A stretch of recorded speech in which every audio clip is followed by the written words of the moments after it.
सिद्धे जने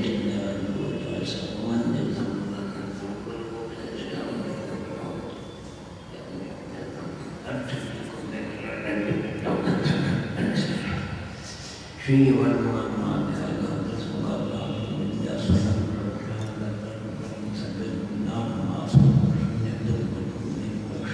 सिद्धं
शुद्धोपयोग महिमान मपागतश केवल्य बोध भद्रात धाम धन्य पायात पवित्र दे जगत परमात्मा राज एक सुरासनम धोडवायुनाम पद्मा बन्मानम मत्स्य तत्तार केशे गुण तद्धैर्य सब सिद्धि विशुद्ध सद्भाव समणीय नाम तंत्र सभ्य संगम संग प्रत्येक में प्रत्येक वंदामी वर्तन्ते अरंति मानसे विचार हंतानम सिद्धानम तपनम अज्ञापय बंगानम सावन देव सभ्यम देशम विशुद्ध दंतनान पाहना समाज अब उपसंपयामि सम्मम जत्तो निर्माण समेन्द्र सद्वंद्यान तीव्रनिदम मधुर विशद भक्तानम अंताति गुणानम नमो जुनानम जिद्भवानम नमे उन बंडमानम परमपानम जिनम तिशुद्धेन बोच्छामि डैन सारुण सार न्यायाधम्य तिवन तिलम देव मंदिता तिवन परिपज्यम बोच्छामि अनुपयाव भवेजनानंद जनीय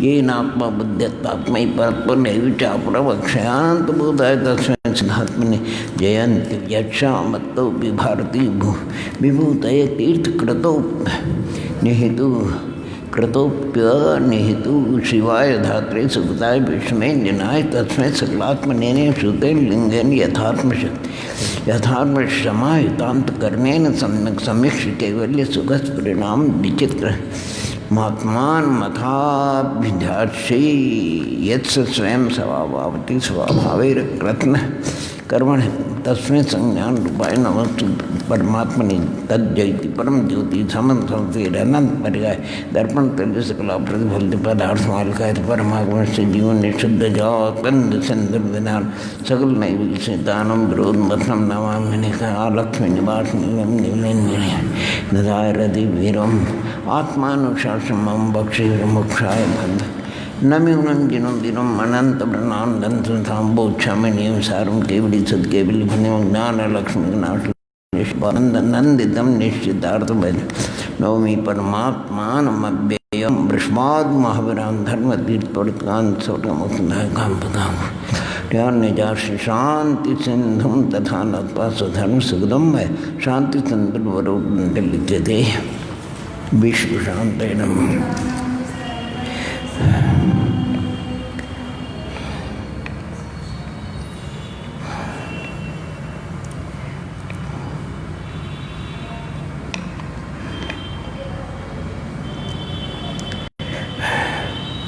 बोलिए पंच परमेश्वरी भगवंतों की जय, त्रिकालवर्ती नव देवताओं की जय, श्री विश्वाद ब्रह्म चतुर्मण सिद्धि जिनेन्द्र भगवंतों की जय, 3 कम 9 करोड़ महामुनि राजों की जय, पंडित स्वाद आचार्य कुंस नेमिचंद सिद्धांत चक्रदेव की ब्रह्मजीत स्वाडाचार्य विद्यासागर महाराज पादशांग जनवान तकी जय अहिंसा परमो धर्म की।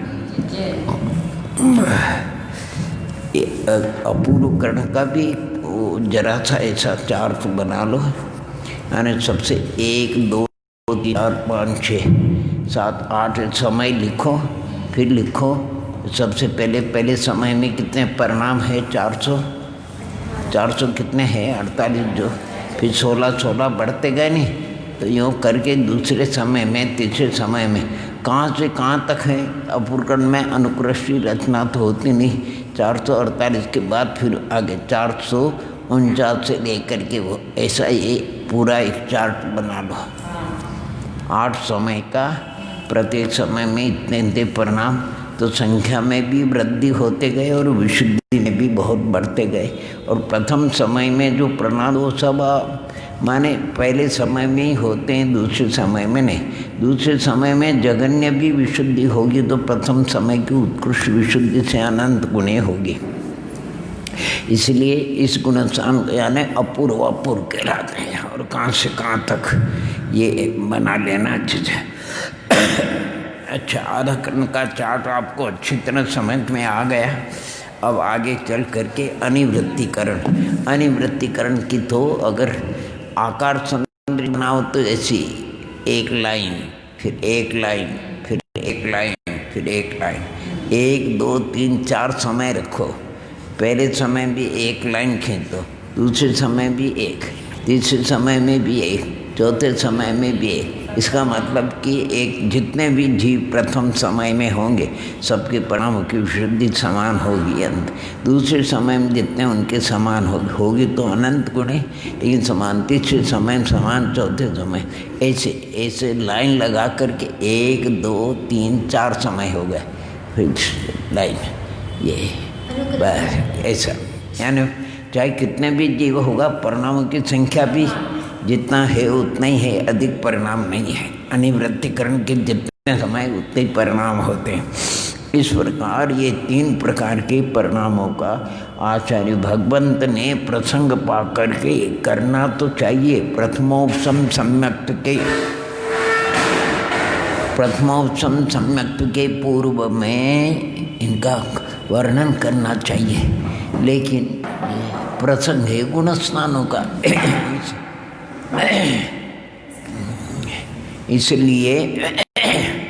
इसलिए इन्होंने यहाँ वर्णन किया। जैसे प्रमादों का वर्णन 6ठे गुणस्थान में किया और 3 करणों का वर्णन इन्होंने, अधकरण का वर्णन तो 7वें गुणस्थान के साथ उसको उन्होंने 7वीं संज्ञा प्राप्त होती, और अपूर्वकरण का नाम ही 8वां गुणस्थान रख दिया, और अनिवृत्तिकरण का 9वां गुणस्थान। अब 10वां गुणस्थान ये कृतकृत्य बोलते हैं। इसको क्या बोलते हैं? कृतकृत्य। अर्थात ये अब इसको कुछ करना बाकी नहीं है। अंतर्मूर्त का जो काल है सूक्ष्म सांप्रदाय का, उतने काल में अपने आप उपशम शनि वाले के उपशम हो जाएगा सूक्ष्म लोक का, और क्षपक शनि वाले के सूक्ष्म लोक के नीचे खिर जाएंगे, क्षपना हो जाएगी।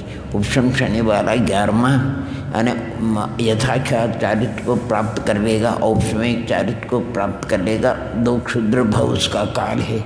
अगर मरण होता है तो 4थे में आ जाएगा, क्योंकि मनुष्य के उदय में उसको यथाख्यात चारित्र है, औपशमिक चारित्र है। जैसे मनुष्य का निषेक समाप्त हुआ, देवायु का उदय, तो देवायु के उदय में 4था गुणस्थान हो गया। उसी के साथ में फिर वो अनुत्तर विमान में उत्पन्न होता है। और अगर आयु शेष है तो कोई बात नहीं, 11वां गुणस्थान का पूरा काम करके फिर वही सूक्ष्म संप्रदाय में आएगा। फिर अनिवृत्तिकरण होगा। देखो, अनिवृत्ति में प्रवेश चढ़ते समय तो अपूर्व कर्ण से प्रवेश करता है, और उतरते समय सूक्ष्म संप्रदाय से प्रवेश करता है। और इसी प्रकार अपूर्वकर्ण चढ़ते समय तो सातिशय अप्रमत्त अधकरण से प्रवेश करता है, और उतरते समय अनिवृत्तिकरण से अपूर्वकर्ण में प्रवेश करता है। यानी उतरते समय कैसे, जैसे अपन शिखर जी की वंदना करते हैं, चढ़ते समय मधुबन से चढ़ते हैं, उतरते समय पार्श्वनाथ की टोंक से वापस उतरते हैं। यानी उतरते समय नीचे की ओर अभिमुख होता है, चढ़ते समय ऊपर की ओर अभिमुख होता है ऊपर से। इस प्रकार इनका 3 करण, ये अंतर्मूर्त काल है। अंतर्मूर्त के जितने समय है उतने ही उन संतों के परिणाम होते हैं, और प्रति समय के परिणाम से आने उत्तरवर्ती उत्तर समय में होने वाला परिणाम अनंत गुणी विशुद्धि को लिए हुए होते हैं। ऐसे धारा चलती रहती, धारा चलती रहती। वो 13 कार्य होते हैं, पूरे सारे अनुमतिकरण नहीं होते हैं। अब अधकरण उपकरण को छोड़ के जो 13 कार्य बताए हैं वो सारे 11 कार्य अनुवर्तीकरण नहीं होते हैं। क्या सारे हाँ, क्या श्रेणी के जो 13 कार्य बताए ना, छपक श्रेणी के, ये जो अभी जो वर्णन चल रहा है 3 करण का, जो अधकरण की विशुद्धि है उसकी उन्होंने संज्ञा अलग से नहीं दी। जो अप्रमत्त विरत है उसके 2 भेद कर दिए, एक सातिशय और निर्दिश। जो अप्रमत्त विरत से प्रमत्त में आने वाला है उसको निर्तिशय कहते हैं, स्वस्थान कहते हैं। और जो अप्रमत्त विरत जिसके अधकरण परिणाम प्रारंभ हो जाते हैं उसको सातिशय प्रस्थान कहते हैं। वो नियम से फिर अपूर्वकरण को प्राप्त होता है। तो अपूर्वकरण की संज्ञा यहाँ पर 8वां गुणस्थान है, और फिर वो अनिवृत्तिकरण को प्राप्त होता है 9वां। और फिर सूक्ष्म संप्राय, और इसमें भी इन्होंने उपशम श्रेणी का नियम बताया कि 8वें के प्रथम भाग तक यानी अपूर्वकरण प्रारंभ हो गया। अंतर्मूर्त का जो काल पहला भाग का है वहाँ तक तो उसका मरण नहीं होता। इसके बाद वो मरण कर सकता है। मरण करने का मतलब मरण करेगा तो चौथे में आ जाएगा, और नहीं करेगा तो क्रमशः चढ़ करके 11वें का आनंद लेकर के फिर क्रमशः उतरेगा। उसी जिस क्रम से चढ़ा है उसी क्रम से वो उतरेगा। अपन जैसे सीढ़ी चढ़ते हैं ऊपर दूसरी मंजिल में जाने के लिए, 1 2 3 4 5 6 7 8 9 10 सीढ़ी उतरेंगे। चढ़ते समय ये पहली है और उतरते समय वो पहली है, जिसको हमने अंत में पार किया वो वहाँ से फिर उतरेंगे ऐसे।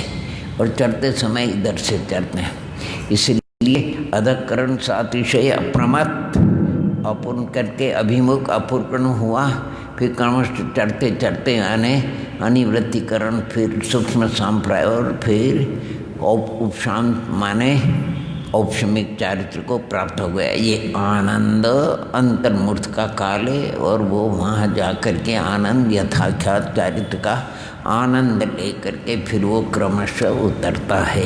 अब सातिशय अप्रमत्त तक आता है, फिर प्रमत्त में आ जाता है। बहुत से आचार्य कहते हैं जब प्रमत्त में आ गया अब वो श्रेणी का तो कोई प्रसंग रहा नहीं।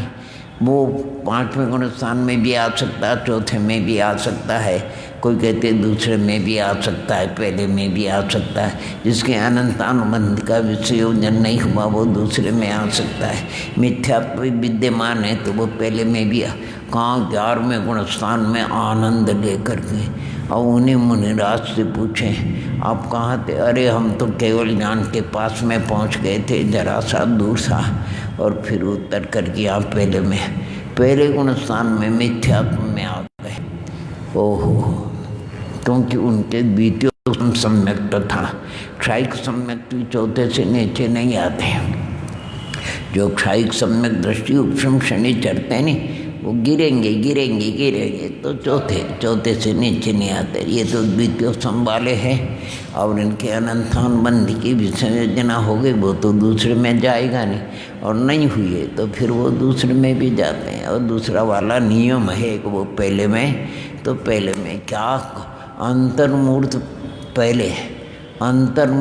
पहले मुनिराज से पूछा हम औपशमिक चारित्र यथाख्यात चारित्र का अनुभव कर रहे थे, अब अंतर्मूर्त के बाद हम पुनः मिथ्यात्व और असंयम का अनुभव कर रहे हैं। मिथ्यात्व, और यद्यपि मिथ्यात्व उतना नहीं हल्का है, और अनंतानुबंधित संबंधी अभिवृत्ति भी हल्की है, लेकिन अनुभव तो बदल गया। कहाँ जमीन आसमान का ओहो, कहाँ राजा भोज और कहाँ गांगू तेली, ओहो ओम नमः, कहाँ 11वें गुणस्थान में, कहाँ पहले।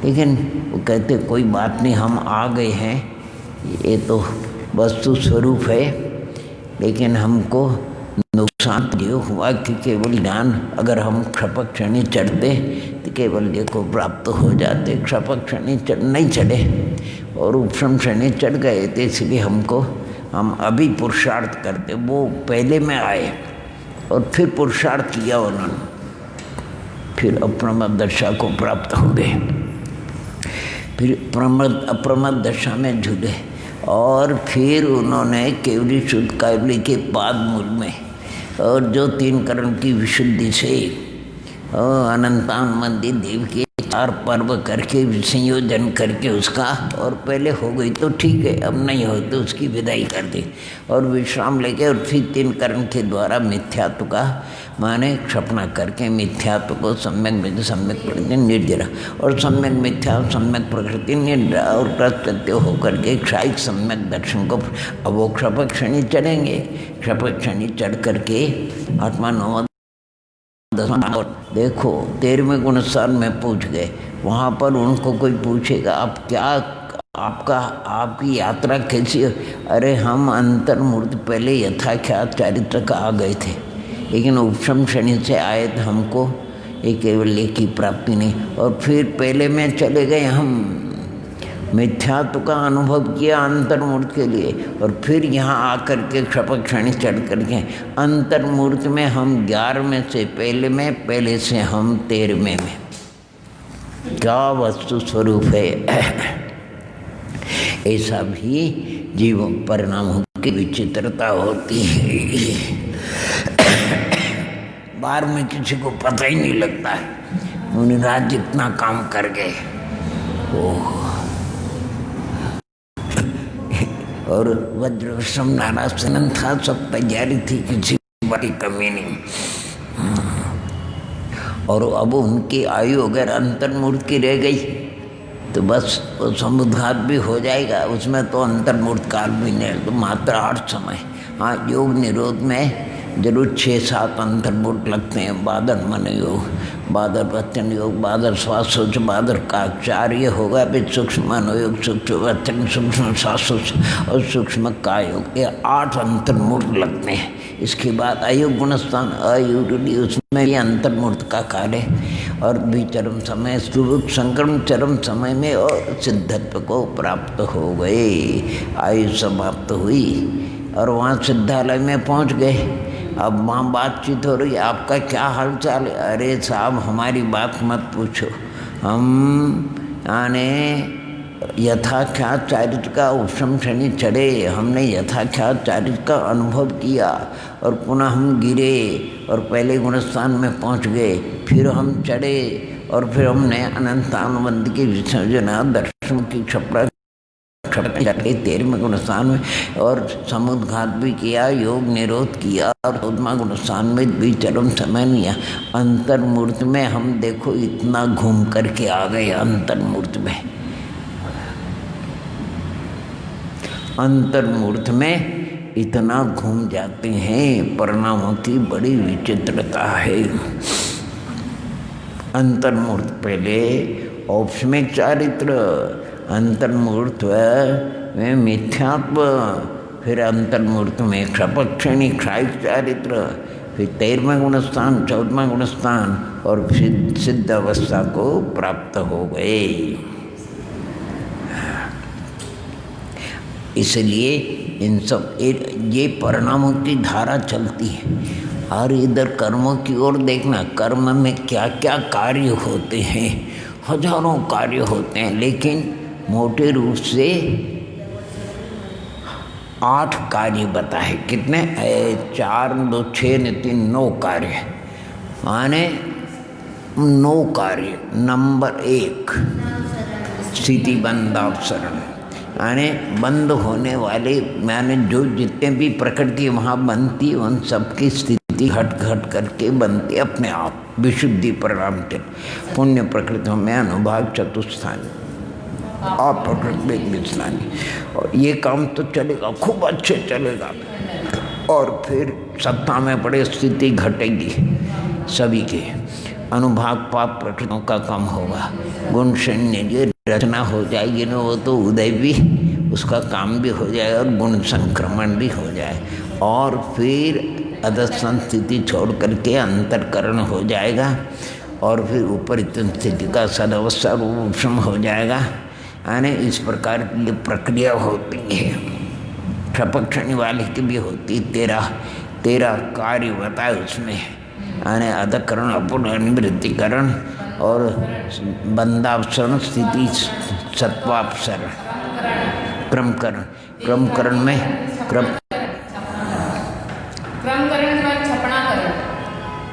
क्रमकरण। यहाँ क्षपणाकरण में क्या लेना?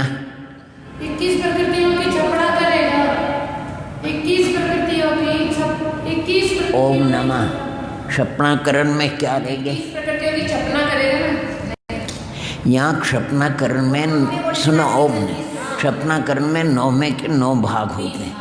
प्रथम भाग में नाम कर्म की 13 और दर्शनावरण की 3, ऐसे इनका क्षपण होने का नाम क्षपणाकरण। वहाँ 21 की बात नहीं चलेगी। यहाँ क्षपणाकरण में 16 प्रकृतियों का क्षपण होना, फिर 8 प्रकृतियों का क्षपण होता है उसका, फिर नपुंसक वेद का होता है, फिर श्री वेद का होता है, फिर 6 नौकषाय का होता है, फिर पुरुष वेद का, फिर संबल क्रोध का, फिर मान का, माया का, और बादर लोक का, फिर सुलोक। ये क्षपणाकरण है। नहीं आए समझ? ये 21 प्रकृति की चर्चा अलग है। ये नहीं, वो उपशम जाता तो उपशम है। क्षपक क्षणी चलेगा तो उसमें मोहिनी की 21 तो है ही है। 21 देखो, 8 तो वो गई है, और 8 के बाद फिर नपुंसक वेद गया, फिर श्री वेद किया, शादी 6 गई, फिर पुरुष वेद गया, फिर संबलन क्रोध गया, मान आया, तो ये 21 हो गई। लेकिन उसके पहले नाम कर्म की 13, जो प्रथम गुण स्थान में नर गति गत्यान बुढ़े त्रिंज गति गत्यान बुढ़े आदि जाति आता बुद्ध सावर सूक्ष्म साधन और 3 बड़ी निद्रा, इनकी क्षपणा। ये सब स्वमुख से नहीं जाती, परमुख से जाए, क्योंकि यह इनका उदय का स्थान नहीं। और जो अप्रत्यय खाना प्रत्यय, ये भी स्वमुख से नहीं जाती, क्योंकि इनका उदय तो 5 मिनट, तो ये भी परमुख से जाती, ऐसा नियम है। इस प्रकार ये क्षपणा क्रमकरण में एक बंद, जो नवीन बंद होता है उसका क्रमकरण होता है। सबसे ज़्यादा स्थिति मोहिनी कर्म की पड़ती है, तो उसकी स्थिति कम होते होते वो ज्ञानावर्ण दर्शनावर्ण के बराबर आ जाता है, फिर नाम गोत्र के बराबर आ जाता है, और फिर सबसे कम उसका थी। इसी प्रकार सत्व में सत्ता में पड़ा, मोहिनी की सत्ता सबसे ज़्यादा होती, घटते घटते ज्ञानावर्ण दर्शनावर्ण, फिर नाम गोत्र, और सबसे फिर क्रमकरण। अगर बंध का क्रमकरण हो गया तो फिर कर्मों की स्थिति कैसी होती है, आपको कैसे दिखेंगे? देशघाती हो जाएंगे ना सारे। जब ये बंद में और सत्वा में 2 होता है, तो सबसे पहले सबसे ज़्यादा स्थिति वेदनी की दिखेगी। कितनी? वेदनी के बाद फिर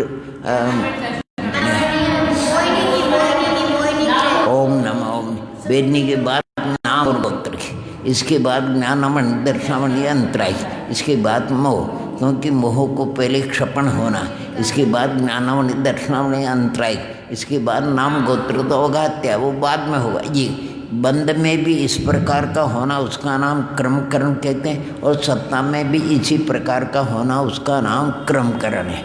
इसमें कई अंतर्मूर्त लगते हैं, कई अंतर्मूर्त के द्वारा ये क्रमकरण बनता है। और इसी प्रकार, और एक कौन सा है वो, संक्रमण करे, देशघाती कर, उसमें भी कई लगता है। देशघाती में वहाँ प्रकृति ज्ञानावरण की 4 है, दर्शनावरण की 3 है, और अंतराय की 5 है। तो उनका देशघातीकरण जो होता है वो कैसे होता है? ज्ञानावरण की 4, दर्शनावरण की 3, अंतराय की 5। उसमें कम से कम पहले ये इन 2 का नंबर, फिर इसका नंबर, फिर इसका नंबर, फिर इसका नंबर, फिर इसका नंबर, फिर इसका, इस प्रकार उनका देशघातीकरण होता है। यानी जो उनमें सर्वघाती फल देना की शक्ति वो घट करके मात्र देश गाती, इसका नाम है देश गात। एक अंतरकरण होता है, एक अंतर्मूर्त काल में वो काम हो जाता है, आगाल बगाल हो जाता है। और इसके बाद संक्रमणकरण होता है, यानी जो अनुदय प्रकृति है, जिनका उदय चल रहा उनमें संक्रमण हो जाता, वो अपने रूप में उदय नहीं आती, उसका नाम संक्रमणकरण होता है।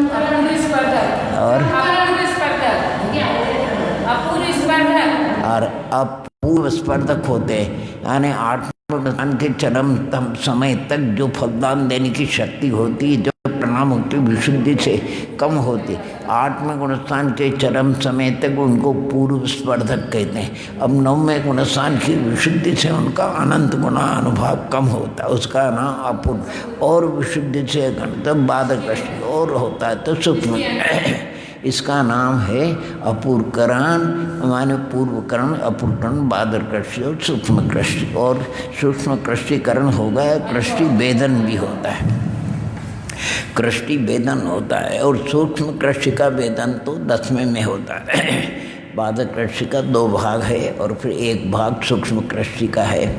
और फिर वो 12वें गुणस्थान में वीतराग, छद्मस, द्वितीय शुक्ल ध्यान, और फिर बीच चरम समय में निद्रा और प्रचला, और फिर 14 प्रकृतियों का, और फिर वो उत्कृष्ट अंतरात्मा होते। अब वो परमात्मा हो गई, सकल परमात्मा। अभी तक छद्मस थे, अब सर्वज्ञ हो गई। अभी तक सदोष थे, अब निर्दोष 18 दोषों से रहित हो गई। अभी परमात्मा से नहीं, अब परमात्मा संज्ञा को प्राप्त हो गई। क्या गजब का है, ओ हो क्या बढ़िया। जितने सिद्धत्व को प्राप्त हो गए इसी क्रम से हुए सब।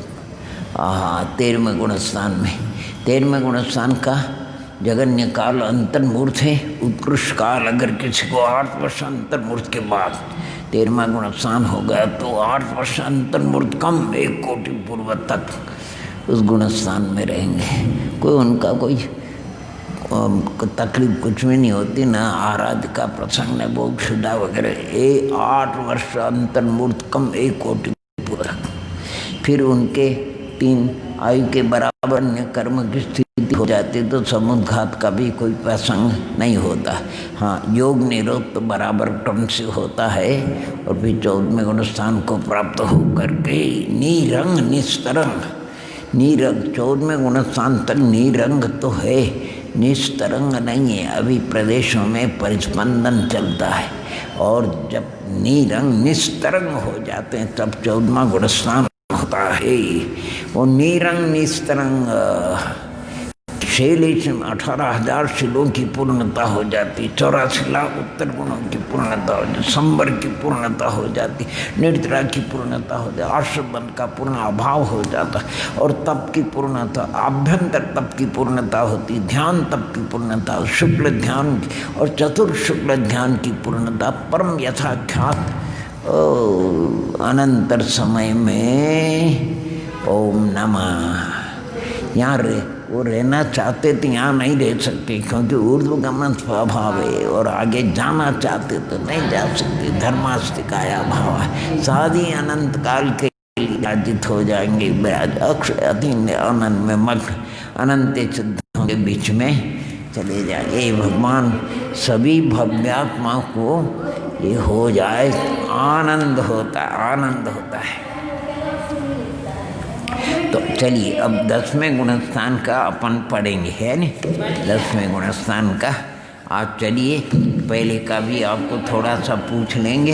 इधर थोड़ा सा इन्होंने पुब्बा पुब्बा फड्डे बादर सोम कट्टी अनुभागा, ये गाथा शायद लब्धिसार की है। इसी को फिर से कर लो, है इसी को एक बार फिर से कर लो। आज चतुर्दशी, ये अष्टमी है आज, इसलिए आज ऊपर से बता देंगे आपको। अष्टमी पर्व का दिन है। देखो इसमें ये बादर कृष्ण कुछ अनुभाग की अपेक्षा वर्णन है।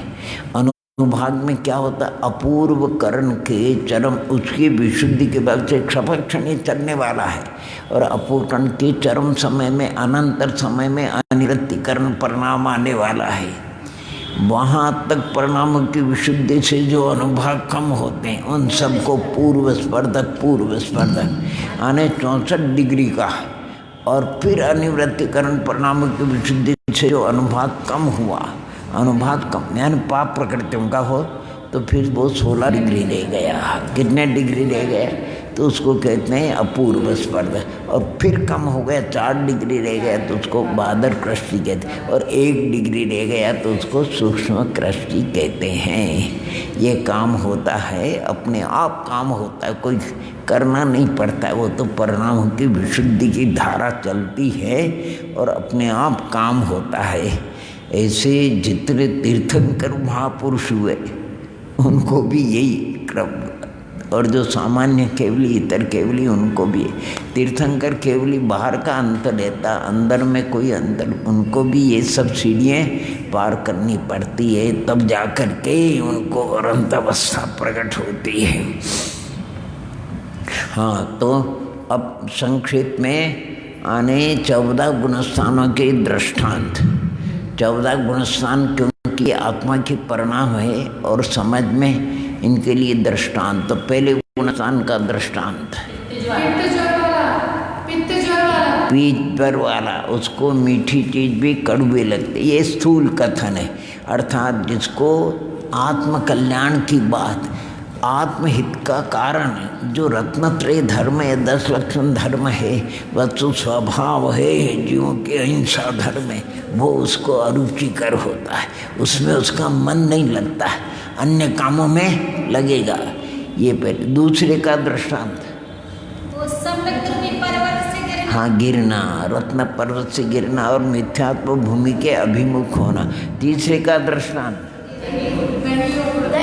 हाँ, यानी मिश्र न सम्यक तत्व श्रद्धा रूपे। चौथे का, 3 तरह का परिणाम है। हाँ, यानी औपस्मिक शास्त्र, वही 3 प्रकार का जल होता नहीं तो उसको देखो। पंचम का दृष्टांत, पंचम का दृष्टांत है अविरता, वही मिश्र के समान, कथनचित विरत कथन। छठे का दृष्टांत चितकबरा। सप्तम का दृष्टांत बड़े दांतों की करो, बड़े दांतों की करो। अष्टम का और सूक्ष्म दांतों की करो। वैसे सिद्धांत में तो जो अपन अंग संदृशी और अनिवृत्तिकरण का और सूक्ष्म, और 10वें का सूक्ष्म कुसुमी वस्त्र, रंग हल्का होता होता थोड़ा से रहे। और 11वें का, हाँ, शरद ऋतु का तालाब, यानी जिसमें कीचड़ दबा हुआ। 12वें का, यानी स्फटिक में रखा नंदीश्वर की बावड़ी है, पद्म राधादी तालाब। 13वें का, केवल ज्ञान रूपी सूर्य, सूर्य केवल ज्ञान के लिए। अच्छा, और 14वें का है चंद्रमा या स्थिर सूर्य। 14वें का दृष्टांत सूर्य, वो चलायमान है, वो स्थिर है, वो स्थिर है तो सूर्य ही, वहाँ चलायमान नहीं होता, वो स्थिर होता। और फिर तो सिद्ध भगवान का दृष्टांत है, सिद्ध भगवान दृष्टांत,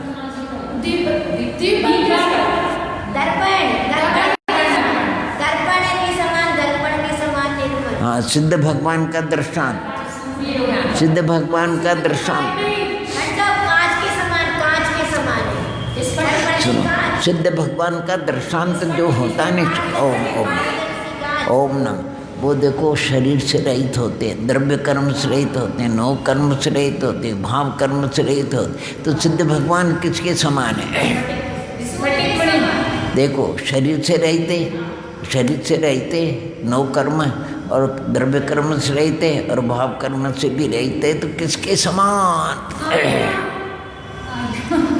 कांच होता है ना, कांच के समान। आप कांच कहते हैं, आईना नहीं, कांच बिल्कुल निर्मल, पारदर्शी कांच। हाँ जी, सुनो, सिद्ध भगवान का सिद्ध भगवान का दृष्टांत आपको बता दें। सोने को तपाते तपाते 16 टन की सोना, 16 टन की सोना आए, समझी? जो सोना तपाते जाओ और ऐसा 100 टन की, 16 टन की सोना, बस अब उसमें कभी अशुद्धता आने वाली नहीं है। बाकी सब ये थोड़े थोड़े ताप वाले हैं, दूसरे तीसरे आदि। इसका एक ब्रह्मचारी शीतल ओम नमः शीतल प्रसाद जी ने बच्चों के लिए बड़ा अच्छा दृष्टांत दिया। उन्हें शीतल प्रसाद जी ने 14 बर्तन रखे और पानी है सब में, और सब में कीचड़ और रंग है। क्या है? पहला बर्तन है, सब में बराबर पानी है, कीचड़ भी रंग गया और रंग कम होते होते 10वें तक कम हो गया, और 11वें 12वें 13वें बर्तन में रंग तो नहीं है लेकिन अभी तरंगे हैं, और 14वें में तरंग भी नहीं है, और सिद्धों के तो बर्तन भी नहीं, तरंग भी नहीं, रंग भी नहीं, स्वच्छ निर्मल जल। ऐसे 14 गुणस्थान का एक साथ में दृष्टांत दिया, बढ़िया दिया उन्होंने। अच्छा, और उन्होंने साधारण भव्यात्मा को समझाने के लिए वस्त्र का दृष्टांत दिया। वस्त्र का स्वभाव किसी बालक से भी पूछोगे, बेटा इस वस्त्र का स्वभाव कैसा है? सफ़ेद है, और कारण से उसमें मेल चढ़ गया। अब देखो उसको सफ़ेदी का भी ज्ञान है और मेल का भी। उससे पूछेंगे बोलो सफ़ेदी अलग करना चाहें तो हो सकती है? नहीं। मेल अलग करना चाहे तो उसको मेल का ज्ञान है, इसलिए मेल अलग करना चाहते, और सफ़ेदी का ज्ञान है तो उसको प्रकट करना। ऐसे आत्मा का स्वभाव सिद्ध के समान है, और ये रागादि की विकृति है। ये दोनों का ज्ञान होगा तो रागादि विकृति को मिटाना चाहेंगे और सिद्धि के समान स्वभाव को प्रकट। तो वस्त्र का खूब अच्छा सत सुख साधन में बढ़िया घटित करके वस्त्र का साधन, वस्त्र का स्वभाव, और उसमें जरा क्योंकि दृष्टांत में एक देश आती है, क्योंकि वस्त्र पहले स्वच्छ होता है और फिर मलिन होता है। ऐसे पहले आत्मा सिद्ध हो और फिर मलिन, ऐसा नहीं। वो तो एक देश समझाने के लिए उसको किया जाता है, बाकी बहुत कुछ है। ये सब ये आत्मा, अपनी आत्मा अशुद्ध आत्मा है, मलिन आत्मा है, पर्यार्थिक नय से। सिद्ध भगवान की शुद्ध आत्मा है, उनकी आत्मा में कोई। अब भावों से अगर हम सिद्ध भगवान का विचार करते हैं, भावों से, यानी भावों से जितना अंतर है वो भावों से है। किससे? हाँ, यहाँ पर अगर मान लो यहाँ सिद्ध भगवान और आप और हम है, तो अंतर किस बात का? कहते भावों का अंतर मिलेगा, यानी औपचारिक भाव उनमें नहीं मिलेगा। अभी हम में भी औपचारिक भाव नहीं, उनमें क्षायिक भाव है, क्षायिक ज्ञान है, क्षायिक दर्शन है, क्षायिक सुख है, वही अव्याभास। और हम में अभी तो क्षापसम्यक ज्ञान है, क्षापसम्यक दर्शन है, क्षापसम्यक वीर है, और इंद्रिय सुख भी कुछ भी नहीं है। यानी भावों से अंतर है। क्षापसम्यक भाव उनमें नहीं है, अपने में है। औदैहिक भाव उनमें नहीं है। अभी अपने को मनुष्य गति नाम का औदैहिक भाव है, क्रोधादि कृष्णाओं का, वेद का औदैहिक भाव है, अज्ञान भाव है, असिद्धत्व भाव है, लेशब के भी परिणाम है। सिद्ध भगवान परम पारनामिक है, वो जीवत पर भव्य 10 प्राण के धारण रूप भी नहीं है। क्या सिद्ध भगवान! ये जो शराब वाले हैं नी, कोई भी सोना वगैरह बेचने के लिए आता है तो उनके पास एक कसौटी रहती है। उस कसौटी पर अपना शुद्ध सोने का पहले और फिर अशुद्ध सोने को घिसते हैं, और फिर उसकी तारतम्यता देकर। तो सिद्ध भगवान कसौटी यानी शुद्ध सोने के समान है, और अपन किसके समान है? फिर वो बताएंगे तुम में इतनी अशुद्धि है, तुम में 20% की, तुम में 25% की, तुम में 50% की अशुद्धि है। जो 14वें गुणस्थान वृत्ति है उनको कसौटी पे कसा। कितनी अशुद्धि बताए बोल।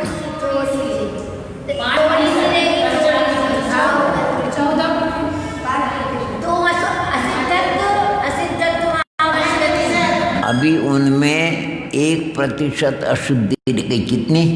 1% अशुद्धि। 13वें गुणस्थान वृत्ति को कर कसा।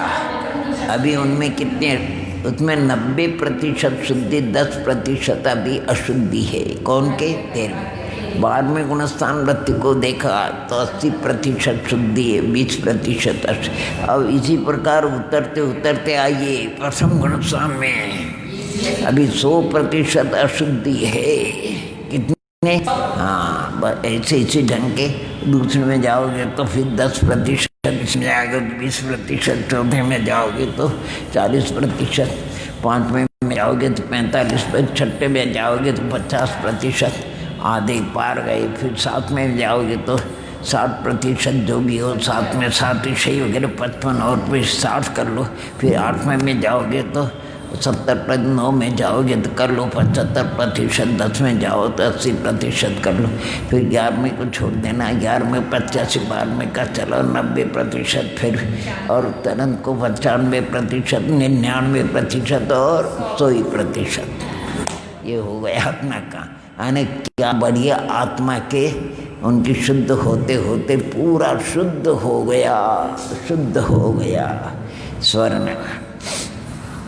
पर सब अपनी बताओ, हम लोगों की बताओ, क्या हम लोगों की कितनी अशुद्धि है? देखो व्यवहार है, बाकी अंतरंग तो आप सब अपना अंतरंग में तो या तो सुनो परमात्मा के ज्ञान का विषय बनता है या अपने ज्ञान का विषय बनता है। बाकी अपना जो हमारा व्यवहार का ज्ञान है उसमें ज्ञानी पुरुषों ने देखा कि बाय की प्रवृत्ति देख करके हम आपका माने थर्मामीटर लगा सकते हैं। बाय में आपका जीवन, आपकी प्रवृत्ति रहने से मालूम पड़ती है कि आप किस प्रकार के कौन से गुणस्थान तो पता लगता नहीं, लेकिन चरणान योग की पद्धति से आप पंचम गुणस्थान वृत्ति विरताविरत परिणाम वाले हैं, अविरत परिणाम वाले हैं कि अभी अतत्व श्रद्धान वाले हैं, ये पता। अभी इतना तो आप सब बता सकते हो,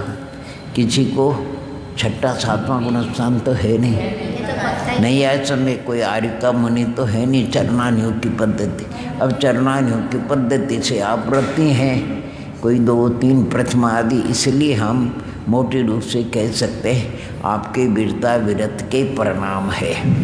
और क्या बोलते वास्तविक भगवान जाने वीरता विरत है कि पहला है कि दूसरे, क्योंकि गुणस्थान बदलने में टाइम नहीं लगता। कब कौन सा परिणाम आ जाए, कौन सा कहते हैं सुने एक ही वो मकर ध्वज पराजय या कोई ग्रंथराज है, अरे मंदिर में ध्यानस्थ मुनिराज कोई खरबूजा चढ़ा गया, वो खरबूजा पका हुआ था, उसकी गंध और कहाँ एक क्षण के लिए युग का जाना, आयु का बंद होना और समाधि का हो जाना। अब सब लोग कहते हैं स्वर्ग, किसी ने कहा है कोई कहीं पर भी जाए तो भी व्यवहार में स्वर्गस्थ हो गए भैया, देवलोक हो गया। देवलोक माने देवलोक में चले गए, स्वर्ग में चले गए। कोई नहीं बोलेगा किसी के विषय में, चाहे वो कहीं जाए तो आपके कहाँ गए, देवलोक हो गया, स्वर्गस्थ हो गए। कोई ये नहीं बोलेगा नरक नहीं बोलते, वो खरबूज में कीड़े हो गए।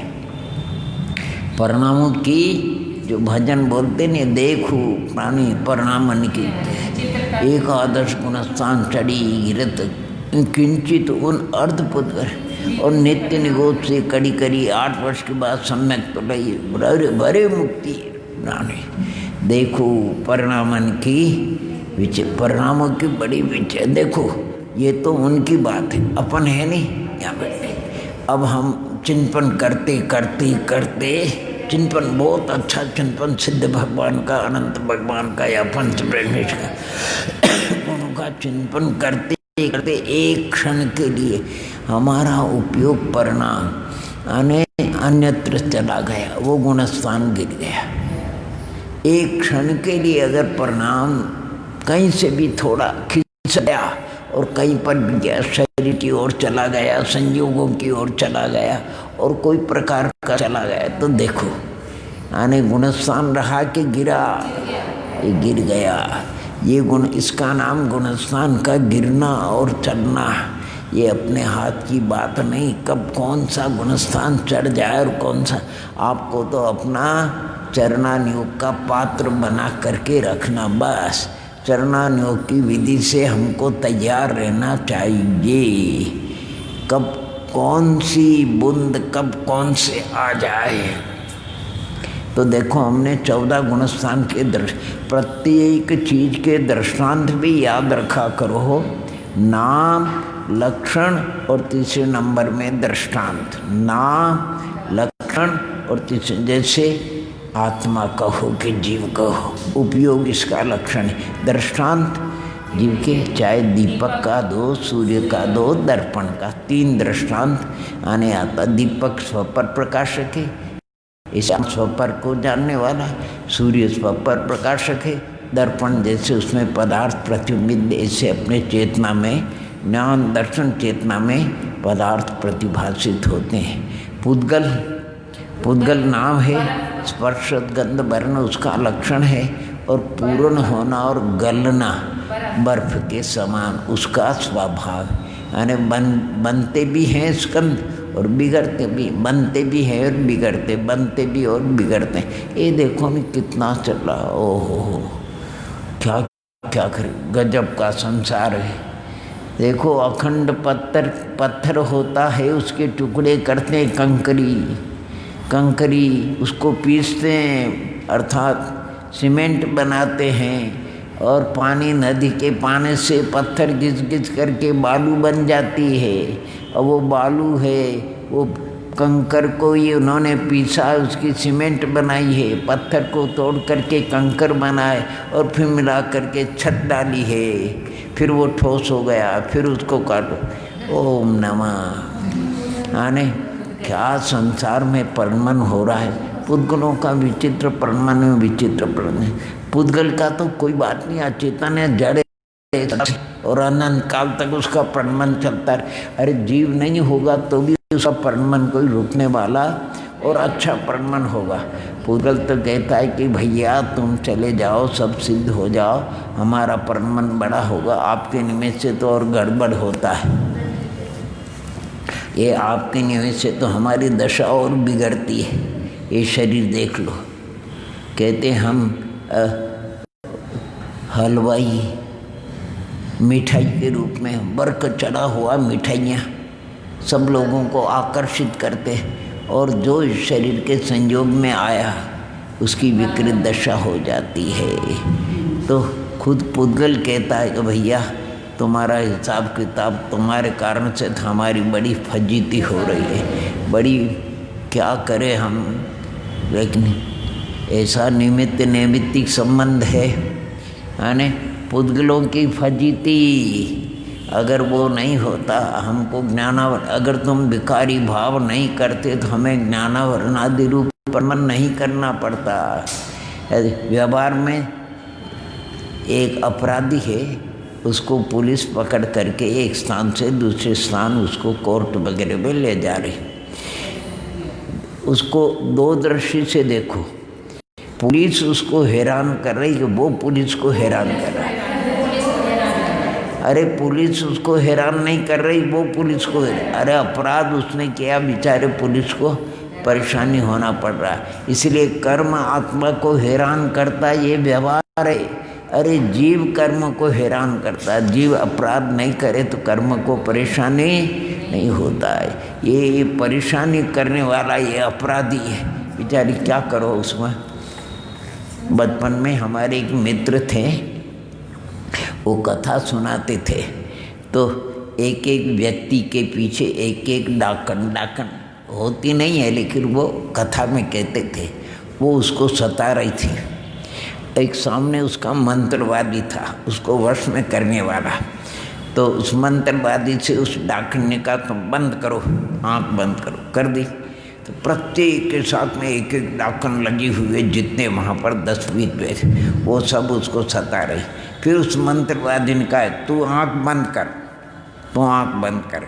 उसको आँख बंद करी, उसने मंत्र के प्रभाव से हर एक डाकन के साथ में 2-2 हनुमान जी गोटे ले करके उसको पीटने वाले, उसको आने 2-2 गोटे ले, हनुमान जी होते नहीं, उसको गोटे ले।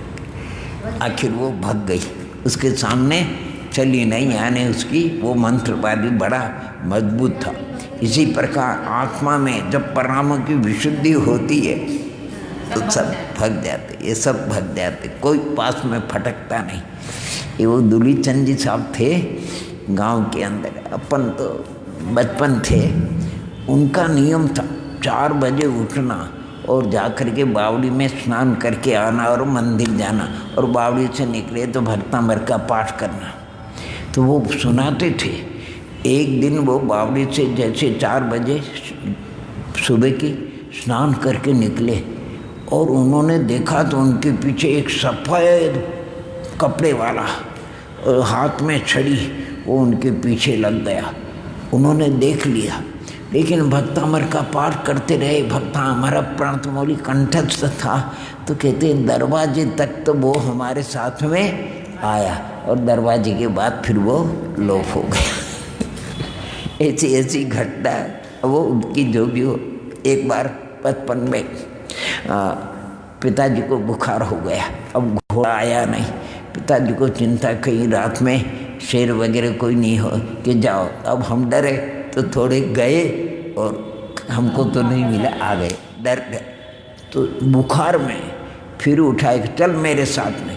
फिर लिया, नाला पार किया तो नाला में कोई जीव वगैरह बोलता होगा, उसकी आवाज़, विचित्र आवाज़ आ रही। तो पिताजी क्या बोलते हैं, भैया देखो हम अपने काम से जा रहे हैं, तुम अपना काम करो, हम अपना काम। और फिर अमावस्या की रात्रि थी, पिताजी ने आवाज़ दी, घोड़ा हिन आया। तो फिर उसके सारे घोड़े को फिर घोड़े पे बैठ करके घर पे आ गए। तो भी बोलते, पिताजी माँ को बता रहे, आज नाले पे भूत बोल रहा था, तो ये डर नहीं जाए इसलिए हमने ऐसा बता दिया, कोई होगा तो अपना काम करो, अपना काम करो। भूत बोल। फिर उस समय फिर बाद में हम समझ गए कि भूत, सुनो, वो विक्रिया से इधर उधर घूम सकते हैं, नहीं आया समझे, लेकिन वो ऐसे कीचड़ में और ऐसे गंदे स्थान में और ऐसी ठंड में, अरे हमको डर लगता, वो काय को वहाँ बैठेगा। अच्छा, कोई भी हो, अब समझ आ गई, तब सुनो, समझ आ गई तब से ये सब लोग भूत की बहुत बातें करते हैं। मलकापुर में रहे, जिस स्थान पर रहे, 3 साल रहे हम वहाँ, मेरे को गए और 2-3 दिन के बाद ही, पंडित जी यहाँ भूत है। ओहो, अब मुझे अकेला लंबा चौड़ा और रहना उसमें और भूत के पास। 3 साल रहे हम उस भूत के पास, और हमने कहा कि भैया कभी आ जाए तो दोस्ती हो जाए। आए ही नहीं, 3 साल में एक दिन भी नहीं आया। आ जाए तो मैंने कहा हम कुछ नहीं। उस समय देखो अधिक भावना भी नहीं, घर से वहाँ जाने में बड़ी तकलीफ होती, इंदौर और खंडवा और कहाँ। तो भैया मेरे को घर पहुँचा दो, माता पिता के, फिर यहाँ आ जाओ, घर पे रोटी जिम करके यहाँ आ जाऊँगा और तुम्हारा काम करूँगा। और वो वहाँ पर कोई पतंग उड़ाने वाला होगा, तो पतंग उड़ा रहा था तो गिर गया दूसरी ऊपर की मंजिल से, तो मर गया। तो वो भूत हो गया, भूत हो गया। बहुत भूत, उन लोगों को भूत दिखता था। एक दिन तो पोथी बाँच रहे, शास्त्रों पोथी बाँचना यानी स्वाध्याय करे थे, और वो अंधेरा था, तो वहाँ कई टंकी पानी होगी, बोतल होती, तो वो अब रास्ता रुक गया, तो वो चूहा उसको हिलाता, वो अंटी से आवाज़ आती, लोग अरे आज तो भूत है। तो सब बाहर इकट्ठे हो गए मंदिर के बाहर। जब हम शास्त्र करके, आज पंडित जी भूत बता करके रहेंगे, मैंने कहा चलो भैया आज दोस्ती कर लेंगे। फिर आगे गए, अब डर इतना किसी, मैंने कहा तुम डरो मत, हम जाते हैं। फिर हमने लाट लगाई, देखो हॉल में यहाँ तो नहीं है। फिर आवाज़ आई, फिर अंदर से, अंदर है। मैंने कहा लाओ बैटरी लाओ। धीरे धीरे अंदर गए, और तो जो टंकी में है। फिर टंकी में देखा तो इतना बड़ा चूहा, वो उसको हिला रहा है, इतना बड़ा चूहा। मैंने कहा देखो ये भूत है।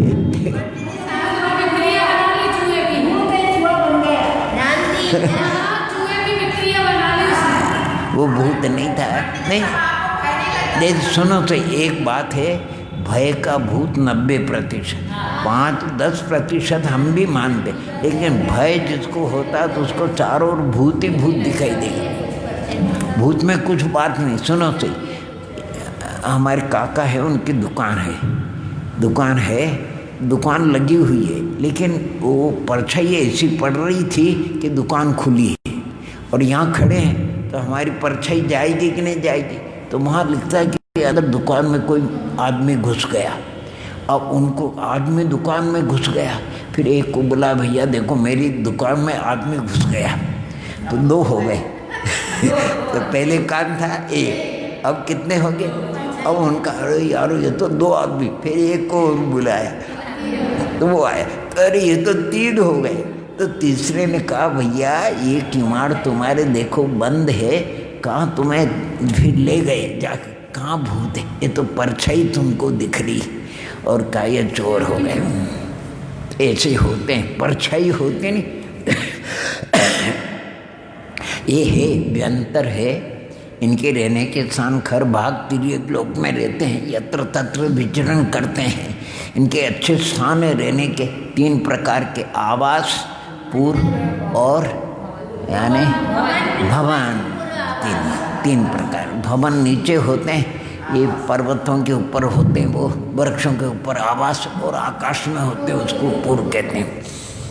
आप तो एक काम करो, कुछ नहीं तो एक लगता है कैसे भी, अरे अदा कर दिए तो हम कहते हैं आपको वो विशुद्धि कब प्रारंभ हो गई और अनंत संसार छिद गए, बस उसमें कोई वो विशुद्धि कह करके आएगी और उस विशुद्धि को अपन पकड़ थोड़ी सकेंगे, लेकिन आ गई अगर वो विशुद्धि तो माला माल, जीवन सफल।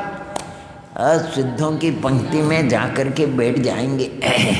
ये चुनाव सरी का काम है, चुनाव में लोग खड़े रहते नहीं, तो जो जीतता है वो, और जो हारते हैं, तो अपन जीतना चाहिए, हारना नहीं चाहिए। और है क्या है? सच्चा भूत अगर पूछो तो मोह का भूत है। कौन सा? ओ भगवान, ये और निद्रा, ये निद्रा तो कुछ भी नहीं, सच्ची निद्रा मोह की निद्रा है। अगर वो एक बार भी मोह की निद्रा टूट गई, आहा आनंद। अनादिकाल से हमारी मोह की निद्रा हल्की तो हुई लेकिन टूटी नहीं, एक बार भी टूट जाती एक क्षण के लिए। बनारसी दास जी ने एक बहुत बड़ी बात कही उन्होंने, कि पेंदे में कोई व्यक्ति था समुद्र के, किसी मछली वगैरह ने उसको टल्ला लगाया, धीरे धीरे वो अभी नीचे से ऊपर आ रहा है, अभी बाहर नहीं, और जैसे पानी के ऊपर आया उसकी मुंडी, इसका नाम है चौथा गुणस्थान। मुंडी बाहर आ गई, आँख खुल गई, आँख से उसको किनारा दिख गया। अब वो हाथ पैर मारेगा तो किधर? किनारे की तरफ। बोलो किधर मारेगा? अरे जिधर किनारा है नहीं, जिधर किनारा है उधर ही मारेगा, वो किनारे की ओर जाएगा। और जब किनारे, अब किनारे तो उसमें चढ़ नहीं सकते हैं, वो श्रेणी कहलाती है, चढ़ना होता नहीं, तो कोई अगर मदद करे तो चढ़ जाते हैं, वो होता नहीं किनारा, वो चढ़ गए तो अजर अमर हो गए, पानी से निकल गए। ऐसे अनादि से निगोद से आए, धीरे धीरे चतुर्थ गुण में आए, हमारी मुंडी बाहर निकल गई। अब हमने हाथ पैर मारे और श्रेणी चढ़ गए, पार हो गए, अनंत हो गए, सिद्ध हो गए। आनंद आ जाएगा, एक बार हो जाए, अनंते हो गए, अनंते सिद्ध भगवान हो गए।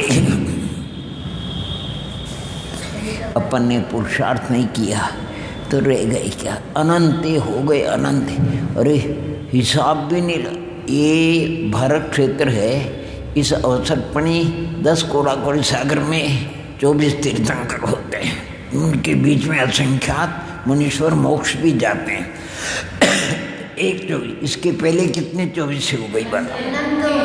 हो गई। उसके पहले ऐसे 5 भरत ऐरावत का हिसाब लगाओ, अनंती अनंत। अरे 24 ही जब अनंती हो गई तो विदेश क्षेत्र में कितने उससे अनंत बुढ़े, कितने सिद्ध हो गए, कितने सिद्ध हो गए, कितने सिद्ध हो गए। ओ अपनी मौजूदगी में अनंत सिद्ध हो गए। और अपन रह गए, अनंतानंत सिद्ध हो गए, अनंतानंत सिद्ध हो गए। और क्या अक्षय अतीन्द्रिय आनंद में, क्या आनंद में मग्न है। और अपन देखो कितने त्रस्त हैं, दुखी हैं। इस शरीर का भार है, शरीर में कैद है, जेल में है, जेल में है। इतनी बात जरूर है, थोड़ी खिड़की वाला है, जेल तो है। अपन अभी जेल में है कि जेल से बाहर है? ये शरीर क्या है? जेल है। सजा है कि नहीं? अरे सजा को मजा मान रहे, जेल को महल मान रहे। और इंद्रिय विषय हराम है, उसको हम आराम मान रहे। आराम नहीं है, आराम नहीं है, हराम है। सजा है, सजा है, उसको हम मजा मान रहे। और जेल है, उसको महल मान रहे हैं। बहुत मुश्किल है, बहुत मुश्किल। अनंतानंत जीवों में किन जीवों का ऐसा सौभाग्य है भगवान, धन्य है, धन्य है जो जीव नरभव पा करके। आहा, छदालाकार ने तो कई जगह देखो, छदालाकार ने 6 जगह उन्होंने संबोधन किया। छदालाकार ने 6 पहली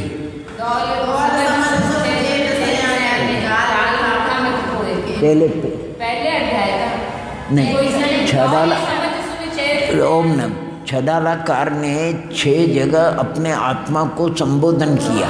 तो अभी पहली बार दौल समझ सुन चेत सयाने काल वृथा मत खोवे, यह नरभव से मिलन कठिन। इसके पहले भी एक, इसके पहले एक ओम नमः ओम। हाँ, ते सब मिथ्याचारित्र त्याग, अब आत्म के हित पंथ ला। ये पहले नंबर। दूसरे नंबर में बोला दोल समझ सुत चेत सयाने काल वृथा मत खोवे, यह नरभव फल मिलन। तीसरे नंबर में, तीसरे नंबर में, तीसरे नंबर में ये मानुष पर्या सुकुल सुनिवो जिनवानी, ये विधि गए न मिले सुमनी जो उदती। चौथे नंबर में, चौथे नंबर में जो भाव मोहते न्यारे दृग काड़ू होता है, सो धर्म मुनिन करी धरिए तिनकी करतूती, वो तो अलग है। इसके बाद उनके जाना और यूँ है सकल संयम सुनिए स्वरूपाचरण, उसको अंगीकार करो। और इसके बाद तो अंत में इमें जानी आलसानी सानी यश सिख आदरो। और जब लो न रोग जरा न गहे, तब लो आत्महित कर लो। और वृद्धावस्था न आवे और रोग न आवे, तब तक ये काम बताए। खूब अच्छा। और अंत में भी देखो नहीं, ये राग आग दहे ताते समामृत से ये चिर भजे विषय कषाय, अब तो त्याग ले का रचो पर पद में, ये पद तुम्हारा नहीं, अब दाव मत चुको, ये अवसर आ गया। अरे गजब का उन्होंने, छदालाकार ने गजब का संबोधन किया, गजब का संबोधन। यानी कितनी करुणा होगी, 1 बार नहीं, 2 बार नहीं, 3 बार। अगर उनकी बात अपन मान ले तो कल्याण हो जाए। जैसे अपन परिवार वगैरह की बात मानते कि नहीं, ऐसी मान ले तो कल्याण हो जाए। क्या संबोधन की, और भी कहीं निकालना, और भी कई जगह होगा छदाला में। बहुत बहुत जगह उन्होंने संबोधन किया, धन्य भैया। और ऐसी संधि में जो है, आने अगर रही थे फिर अग्रह थे, संधि भी बहुत अच्छी मिलाई उन्होंने। ओहो हो, धन्य धन्य भैया, धन्य बनिया। तो एक बार जब तक वृद्धावस्था न आवे, रोग न आवे, तब तक जल्दी से जल्दी काम कर लेना चाहिए। अवसर चूक गया, जैसे कहते कि बंदर डाल का चूका, बंदर आषाढ़ का चूका, पीछे पछतावा हाथ में रहता है। इसलिए जब तक अवसर है कर लो, कर लो, कर लो, कर लो। ओम नमः, ओम नमः, ओम नमः। ओम